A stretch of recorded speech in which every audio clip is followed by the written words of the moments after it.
Assalamualaikum warahmatullahi wabarakatuh. Kami dari kelompok 9, Metodologi Studi Fikih, izin menyampaikan materi pendekatan Maqasid al-Syariah.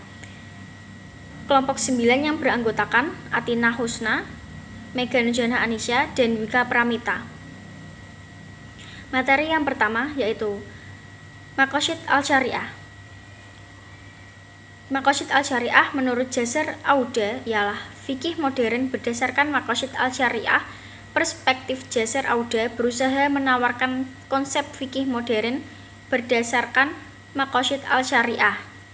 Islam adalah agama yang menjunjung tinggi nilai-nilai kemanusiaan dan memberikan solusi untuk kehidupan manusia agar selaras dan seimbang. Hal inilah yang berusaha diangkat oleh Jasar sebagaimana sebuah konsep sistem dapat mengatur kehidupan umat manusia agar berjalan sesuai aturan dan memberi manfaat bagi manusia. Dalam konsep maqasid yang ditawarkan, nilai dan prinsip kemanusiaan menjadi pokok paling utama.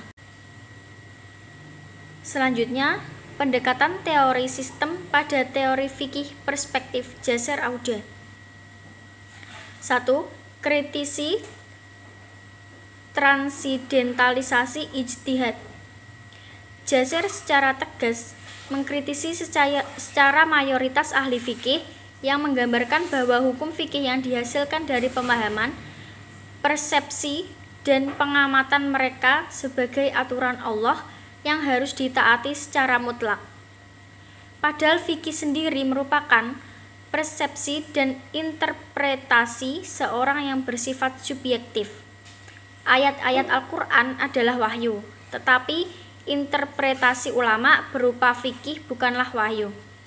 Jasar Auda secara tegas mengkritisi secara mayoritas ahli fikih yang menggambarkan bahwa hukum fikih yang dihasilkan dari pemahaman, persepsi, dan pengamatan mereka sebagai aturan Allah yang harus ditaati secara mutlak. Padahal fikih sendiri merupakan persepsi dan interpretasi seorang yang bersifat subjektif.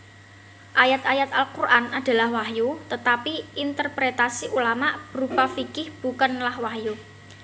Pergeseran pemahaman fikih. Satu, fikih tradisional.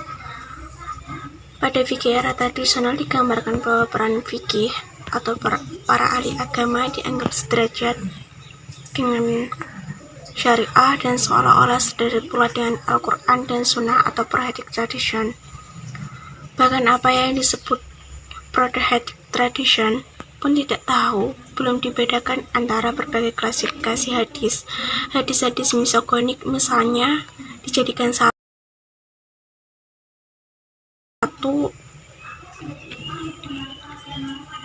Dua, fikih era modernitas. Fikih era modernitas dibedakan antara apa yang disebut dengan referensi syariah dengan Al-Quran dan Hadits tradition di satu sisi dan peran fikih di sisi yang lain. Dalam wilayah Hadits tradition juga sudah dapat dipilah-pilah mana hadis yang matanya dapat diterima dan mana yang dikiranya tidak dapat diterima. Sesuai dengan perkembangan pengetahuan literatur umat manusia, fikih atau pemahaman keagamaan Islam dan prakteknya di lapangan oleh seorang fikih pun sudah jelas di mata tempatnya.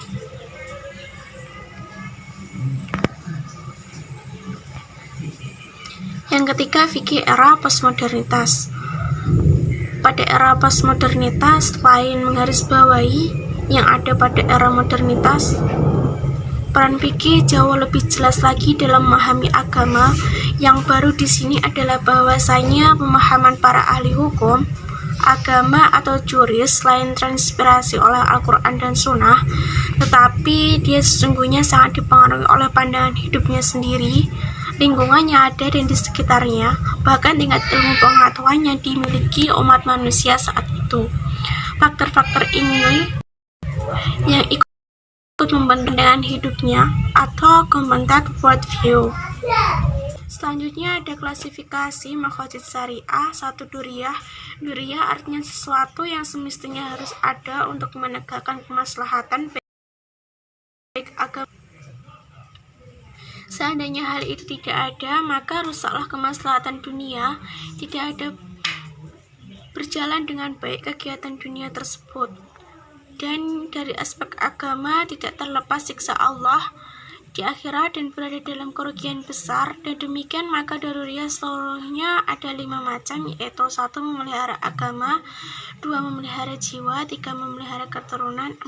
Memelihara harta, dan 5. Memelihara akal. Selanjutnya akan dilanjutkan oleh Mbak Atina Husna. 2. Hajiyat. Adapun hajiyat artinya sesuatu yang sangat diperlukan untuk menghilangkan kesulitan yang dapat membawa kepada hilangnya sesuatu yang dibutuhkan, tetapi tidak sampai merusak kemaslahatan umum. Hajiyat ini berlaku baik pada berbagai macam ibadah, pada kebiasaan, muamalat, dan pada kriminal atau jinayat. Pada ibadah, umpamanya pada dispensasi ringan karena sakit atau bermusafir, boleh meninggalkan puasa dan menjamakkan sholat dan mendekannya. 3. Tahsiniyat. Adapun makna tahsiniyat adalah mengambil sesuatu yang terlebih baik dari yang baik menurut adat kebiasaan dan menjauhi hal-hal yang jelek yang tidak diterima oleh akal sehat. Atau dalam arti lain, tahsiniyat adalah apa yang terhimpun dalam batasan akhlak yang mulia, baik dalam masalah ibadah seperti menghilangkan najis, melakukan berbagai macam cara dalam bersuci, maupun dalam adat kebiasaan seperti adab makan dan minum. Sekian dari kelompok kami. Apabila ada kesalahan, mohon dimaafkan. Assalamualaikum warahmatullahi wabarakatuh.